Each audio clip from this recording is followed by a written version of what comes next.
जय हिंद साथियों, MG classes में आपका स्वागत है।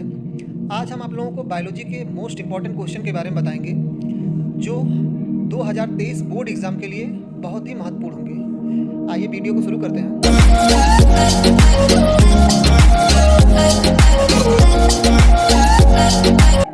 हमने हर चैप्टर को चैप्टर वाइज लिया है। जितने चैप्टर हैं उनको चैप्टर वाइज लिए हैं कि कौन कौन से क्वेश्चन इसमें अधिकतर पूछे जाते हैं।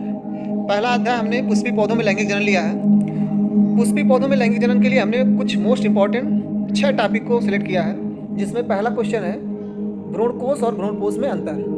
भ्रूणकोश और भ्रूणपोष में अंतर तीन नंबर या 2 नंबर में पूछे जाते हैं, तो इसमें आप 3 या 4 पॉइंट करके अलग अलग दोनों के बारे में अंतर लिख देंगे, हो जाएगा। दूसरा क्वेश्चन हमारा है एक प्रारूपिक बीजांड की संरचना का सचित्र वर्णन करना है। लॉन्ग में क्वेश्चन पूछे जाते हैं लगभग 3 से 5 नंबर में। तो आप क्या करेंगे, इसमें एक बीजांड की संरचना बनाएंगे। उस बीजांड की संरचना को पूरे उसके चित्रात्मक रूप को, जो नाम उसके होते हैं अलग अलग, सब नाम लिख देंगे। सभी नाम को लिखकर इसके बारे में इसका वर्णन कर देंगे। तीसरा क्वेश्चन दिया गया है आसंग जनन और बहुभ्रूणता। ये छोटी टॉपिक है, 2 नंबर या 1 नंबर में इस पर टिप्पणी लिखने के लिए पूछी जाती है और बहुत बार ये क्वेश्चन आए हुए हैं बोर्ड एग्जाम में। बहुभ्रूणता तो बहुत बार आ चुका है, तो इसका मतलब है कि चांसेस बहुत ज़्यादा हैं आने के। तो इस क्वेश्चन को आप पढ़ के जाएंगे। इसके अलावा अगला क्वेश्चन दिया गया है नर एवं मादा जनन तंत्र, नर और मादा युग्मकोद्भिद का सचित्र वर्णन दिया है। नर, जो पुष्पी पौधों में नर भाग पुंकेसर होता है, उसमें नर युग्मकोद्भिद का विकास कैसे होता है, तथा एक क्वेश्चन अलग से अगर पूछेगा तो मादा युग्मकोद्भिद का विकास कैसे होता है। तो आप इस एक इसमें जो चित्र होगा कि इसमें जो पुंकेसर होगा उसको परागकोश को काट के अलग करेंगे, फिर उसके बाद उसमें जो परागधानियाँ होती हैं उसको दिखाएंगे, फिर पूरे टाइपिटम लेयर, मध्य लेयर, पूरा इसको चित्र को रूप में दिखा के इसके बारे में सचित्र वर्णन करेंगे। अगला क्वेश्चन है द्विनिषेचन एवं त्रिसंलयन को परिभाषित करना है। दोहरा निषेचन और त्रिसंलयन बहुत इंपॉर्टेंट क्वेश्चन है, ये भी कई बार बोर्ड एग्जाम में आ चुके हैं। ये क्वेश्चन जो द्विनिषेचन होता है ये कई बार बोर्ड एग्जाम में पूछा गया है। एक साथ 2 नर युग्मक का मादा युग्मक से संलयन होता है। अगला क्वेश्चन देखते हैं आवृत बीजी पौधों में निषेचन की क्रिया का वर्णन करिए। जितने भी पुष्पी पौधे होते हैं जिन्हें हम आवृत बीजी पौधे कहते हैं, इनमें निषेचन कैसे होता है। नर युग्मक पहले प्रथम नर युग्मक किससे संलयित होता है, दूसरा नर युग्मक जो होता है वो किससे संलयित होता है। तो इसके बारे में आप एक चित्र के रूप में उसको पूरा लॉन्ग क्वेश्चन की तरह आता है 4 नंबर में, तो उसको लिखेंगे। अगला क्वेश्चन देखते हैं, हमने दूसरे अध्याय मानव जनन से लिया है।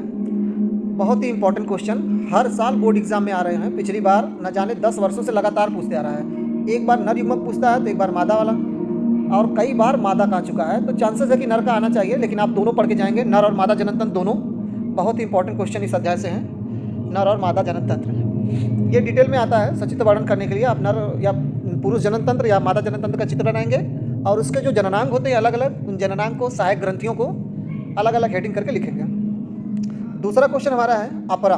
बहुत इंपॉर्टेंट क्वेश्चन, माता और भ्रूण के बीच का जो संबंध होता है अपरा, इस अपरा के बारे में बताना है। इसे परिभाषित करना, अपरा है क्या चीज़, और इसके कार्य को बताना है कि अपरा किस किस चीज़ का कार्य करता है। माता से भ्रूण के बीच में जो संबंध है वो किन किन चीज़ों का आदान प्रदान करता है, ये उसके कार्य हो जाएंगे। अगला क्वेश्चन देखते हैं। अगला क्वेश्चन दिया गया है प्लेसेंटा पर टिप्पणी लिखना है। जो प्लेसेंटा होता है इस पर टिप्पणी लिखने के लिए आती है, तो इसके बारे में आप टिप्पणी लिखेंगे। कम से कम आधा पेज कम से कम लिखेंगे इसमें। और अगर 3 से 4 नंबर पूछता है तो आप क्वेश्चन के नंबर को ध्यान में रखते हुए लिखेंगे। जो क्वेश्चन जितने नंबर में पूछा जा रहा है उसके हिसाब से उसको लिखना है। अगला क्वेश्चन है मानव में अंडाणु जनन और शुक्राणु जनन। अंडाणु के बनने की क्रिया जो स्त्रियों में चलती है अंडाणु जनन, और शुक्र जनन जो पुरुषों में चलता है शुक्राणुओं के बनने की क्रिया। इनका एक चित्रात्मक प्रदर्शन, जो प्राइमोडियल जर्म सेल होती है उससे कोशिकाएं बनती चली जाती है समसूत्री विभाजन द्वारा। इनको oogonia या स्पर्मेटोगोनिया कहते हैं। फिर इनसे एक वृद्धि कोशिका बनती है, फिर इनसे अलग स्पर्मेटिड या शुक्राणु प्रसू बनते हैं, फिर एक शुक्राणु का निर्माण होता है। इस तरीके से इनमें अंडाणु और शुक्राणु जनन का वर्णन करना है। अगला क्वेश्चन है आर्तव चक्र। जो मासिक चक्र चलता है स्त्रियों में, उस आर्तव चक्र को परिभाषित करना है। 1 या 2 नंबर में आता है, कई बार आया है, तो इसको भी देख लेंगे। अगला क्वेश्चन अगले अध्याय से देखते हैं जनन स्वास्थ्य। जनन स्वास्थ्य में पहली टॉपिक हमने लिया है जनसंख्या विस्फोट। बोर्ड एग्जाम में बहुत ही इंपॉर्टेंट क्वेश्चन ये सब है।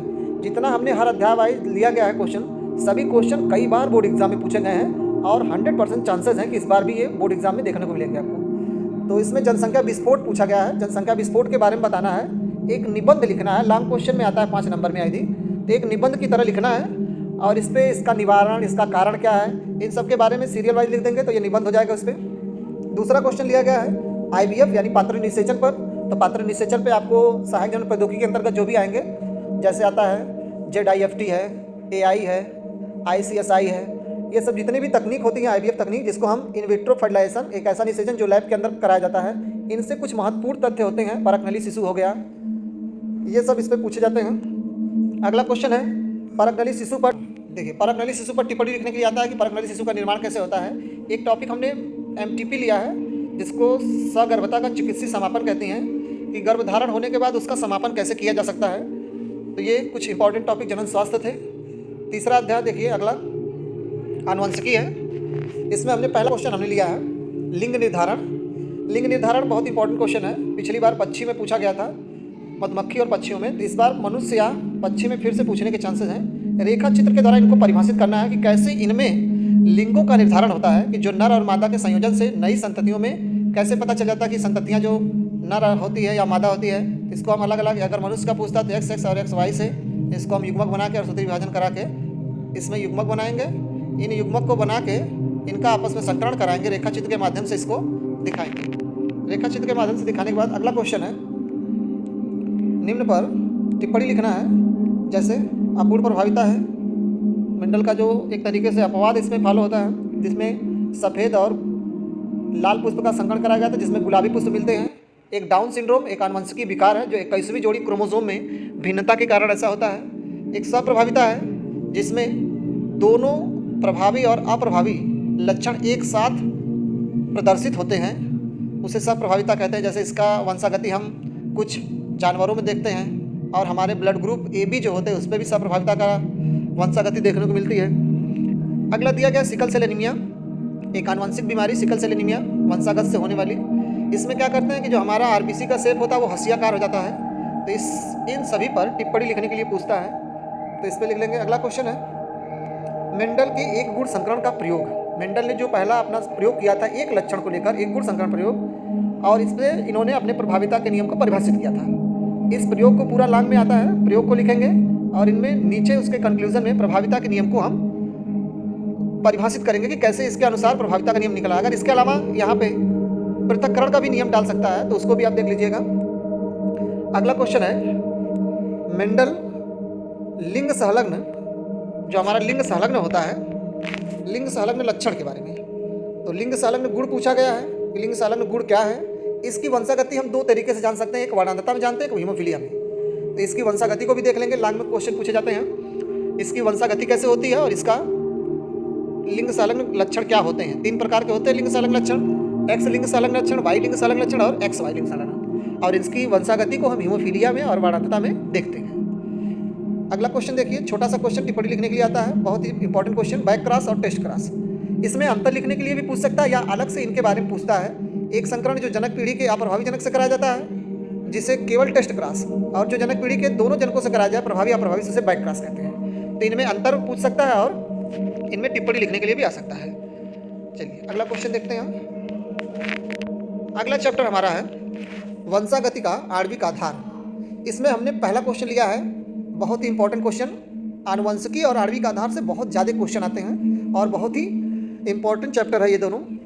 आनुवंशिक कूट क्या है, जो हमारा mRNA होता है उस पर जो 3 क्षारकों का समूह होता है जिसको हम आनुवंशिक कूट कहते हैं। इस कूट के बारे में इसको परिभाषित करना है, इसकी क्या क्या विशेषताएं होती हैं, जो 64 कोडान बनते हैं हमारे। तो बोर्ड एग्जाम में अगर लांग में पूछता है तो आप इसको चेकर बोर्ड में 16 खाने में जो आता है उसको बना भी सकते हैं और इनकी विशेषताओं को लिखेंगे।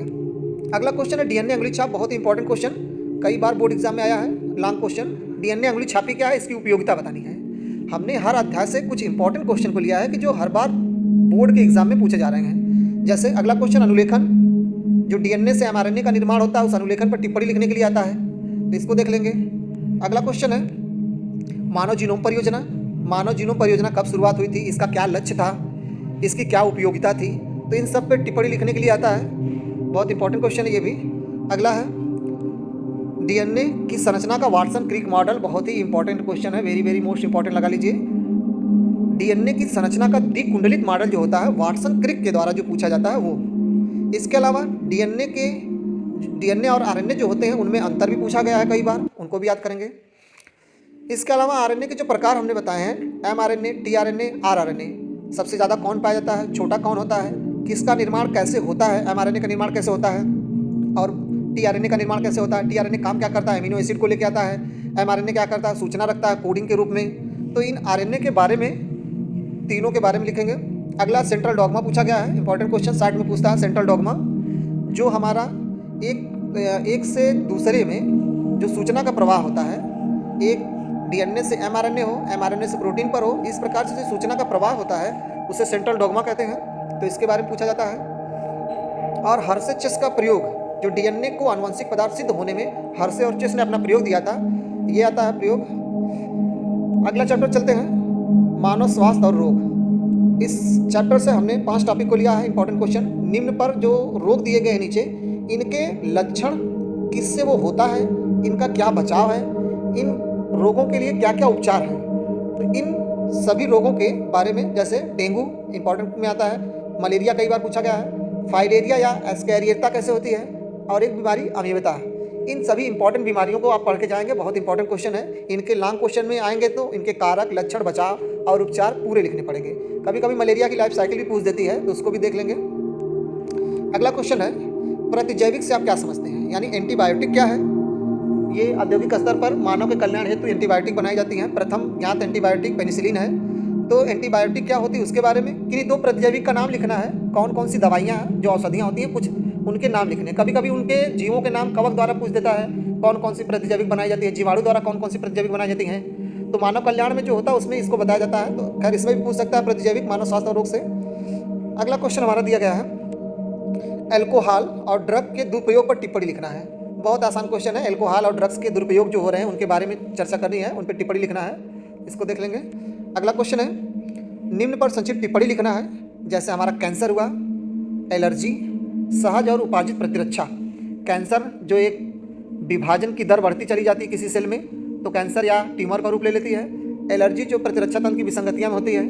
सहज और उपार्जित प्रतिरक्षा, एक प्रतिरक्षा जो जन्म से होती है बच्चे में, और एक ऐसी प्रतिरक्षा जो जन्म के बाद बच्चे में विकसित होती है। तो ये कुछ इंपॉर्टेंट क्वेश्चन। एक क्वेश्चन स्टेम कोशिका से पूछता है टिप्पणी लिखने के लिए, स्टेम कोशिका क्या होती है, तो इसके बारे में भी आप देख लीजिएगा। अगला चैप्टर है मानव कल्याण में सूक्ष्मजीव। बहुत ही छोटा चैप्टर है, लेकिन पिछली बार इससे 4 क्वेश्चन आए थे, बहुत इंपॉर्टेंट क्वेश्चन, तो इसको भी देख के जाएंगे। इसमें कुछ 2 ही 3 टॉपिक है इंपॉर्टेंट में बोर्ड एग्जाम की दृष्टि से। पहला एक बायोगैस क्या है, बायोगैस संयंत्र टैंक पूरा होता है, उसमें अलग अलग उसके संयंत्र में कैसे गोबर उसमें डाला जाता है, कैसे इसका इस्तेमाल होता है, इसका उपयोग कहाँ होता है, बायोगैस संयंत्र टैंक बनाने के लिए कितना फीट गहरा गड्ढा खोदा जाता है, इसके बारे में देख लेंगे। इसके अलावा दूसरा हमने लिया जैव उर्वरक क्या है, कौन कौन से उर्वरक होते हैं और जिनका कृषि में क्या महत्व है, इनका योगदान कृषि में बताना है।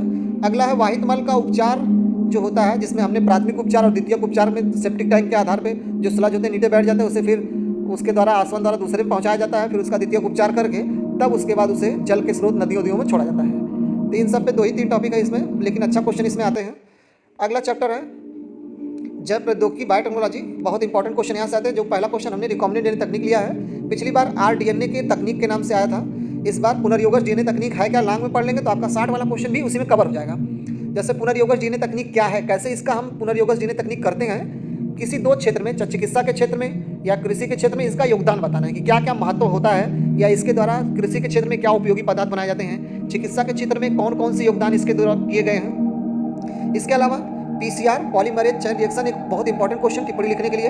इसके 3 चरण होते हैं, विकृतीकरण, प्राइमर की एनिलिंग और प्राइमर का विस्तारण। अगर लॉन्ग में पूछता है 4 नंबर में, तो इसको पीसीआर को आप कैरेमुलिस नाम के वैज्ञानिक इसकी खोज किए थे। इसमें हम डीएनए की कम मात्रा को अधिक मात्रा में कम समय में उसको हम बढ़ा सकते हैं। एक चक्र में 2 से 3 मिनट का इसका समय लगता है, 20 चक्र में लगभग 10 लाख डीएनए बना देता है ये पीसीआर। तो इसको देख लेंगे। अगला है जीन थेरेपी। ऐसे जो जीन थेरेपी करना है, जो आनुवंशिक रोग के साथ जो बच्चे आते हैं, पैदा होते हैं, उनमें जीन थेरेपी के द्वारा उनको ठीक किया जा सकता है। सबसे पहला इसका प्रयोग एडीए की कमी से एक 4 वर्ष की बच्ची में किया गया था, जिसमें एडीए का निर्माण नहीं हो रहा था। तो उसके एडीए के निर्माण के लिए उससे एससीआईडी यानी सीवियर कंबाइंड इम्यूनोडिफिशियंसी रोग हो गया था। तो उस बच्चे पे सफल प्रयोग सर्वप्रथम जीन थेरेपी का किया गया था।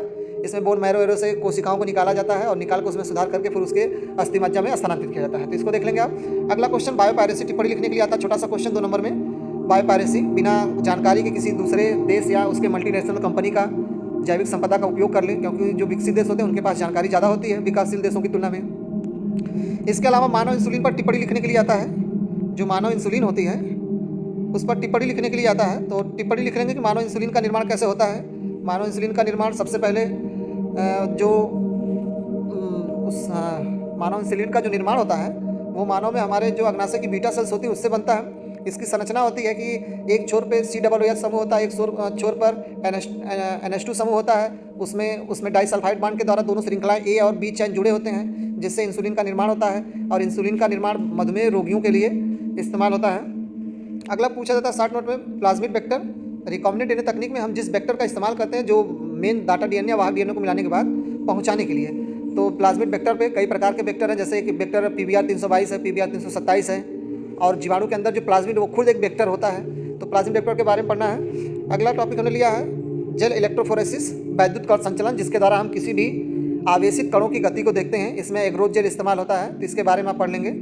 और एक टॉपिक बायोरिएक्टर है, जिसमें हम वांछित उत्पाद पाने के लिए एंजाइम बनाने के लिए बायोरिएक्टर एक मशीन, इस पर मोटर लगा होता है। इसमें जो मटेरियल होता है, कच्चा पदार्थ इसमें डालते हैं, जिससे उसके एंजाइम या जैविक उत्पाद को प्राप्त किया जा सकता है। अगला देखते हैं, लास्ट एक पर्यावरण से हमारा है, जीव और पर्यावरण है।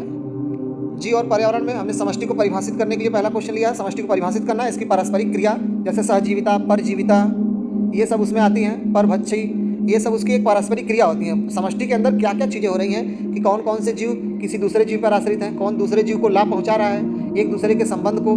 तो इसमें जितनी पारस्परिक क्रियाएं होती हैं उसके बारे में पढ़ लेंगे और समष्टि को परिभाषित कर देना है। अगला किस्टोन प्रजातियों पर टिप्पणी लिखना है। जो किस्टोन प्रजातियाँ होती हैं उन पर टिप्पणी लिखने के लिए आता है।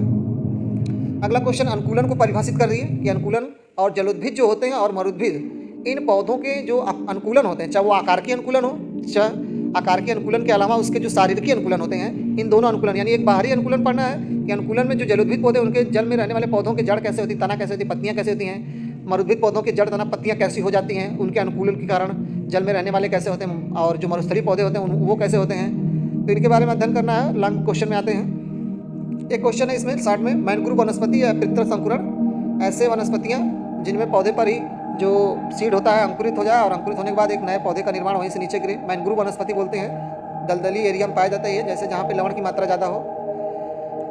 लास्ट अध्याय हमने लिया है जैव विविधता एवं संरक्षण। इसमें पहला टॉपिक IUCN और WWF का पूरा नाम कई बार पूछा गया है।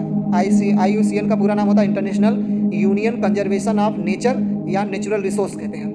WWF का पूरा नाम होता है वर्ल्ड वाइल्ड फंड होता है। तो इनका आप नाम लिख लेंगे। अगला संकटग्रस्त जातियाँ, कौन कौन सी जातियाँ हैं हमारे जैव विविधता की जो संकटग्रस्त हैं, जिन्हें खतरा है कि वो विलुप्त हो जाएंगी उनको संरक्षण यदि नहीं दिया गया। तो कौन कौन से संकटग्रस्त जातियों से आप क्या समझते हैं, इनके संरक्षण के लिए उपाय बताइए कि इनको अगर संरक्षित करना है तो कौन कौन से उपाय होते हैं। तो हम उसमें सेंचुरी बनाते हैं, नेशनल पार्क है, सफारी पार्क है, अलग अलग स्थान होते हैं, राष्ट्रीय उद्यान है, तो वहाँ पे इनको जीवों को संरक्षित किया जाता है। अगला क्वेश्चन है जैव विविधता को परिभाषित करना है। जो जैव विविधता होती हैं वो क्या है, पूरे भारत की, पूरे संसार की जैव विविधता क्या है। फिर इनके संरक्षण के लिए 2 विधियाँ होती हैं, एक स्वास्थान है जिसमें वहीं पे उस जीव को संरक्षित कर दिया जाए, एक वही स्थान है बाहर से जीव जातियों को लाएं और उसके जैसे संरक्षण अपने जगह बना के उसका संरक्षण करते हैं। तो ये 2 विधियाँ होती हैं। लॉन्ग क्वेश्चन में पूछता है ये, तो इसको पढ़ लेंगे। इसके अलावा लास्ट में एक क्वेश्चन दिया गया है तप्त स्थल, जिसको हॉट स्पॉट कहते हैं, जहाँ पर जिस एरिया में जीवों की जातियाँ बहुत ज़्यादा होती हैं, जैव विविधता जहाँ की ज़्यादा होती है जिस हिस्से में, वो तप्त स्थल कहलाता है। हमारे भारत में 3 तप्त स्थल है, पूर्वी हिमालय, इंडो बर्मा, इस तरीके से 3 तप्त स्थल हमारे हैं। एक लास्ट क्वेश्चन दिया गया रेड डाटा बुक, लाल आंकड़े की पुस्तक बोलते हैं। इसमें क्या होता है कि जो खतरे पे कगार पे हैं जातियाँ, पौधे की हो चाहे जंतु की हो, और जो विलुप्त हो चुकी हैं, इन सभी जातियों का एक विवरण इसमें रखा जाता है, जिसे हम लाल आंकड़े की पुस्तक कहते हैं। इसका रख रखाव जो है IUCN संस्था जो करती है। तो आज के लिए इतना ही। ये हमने कुछ इंपॉर्टेंट क्वेश्चन लिया था, बहुत इंपॉर्टेंट क्वेश्चन थे।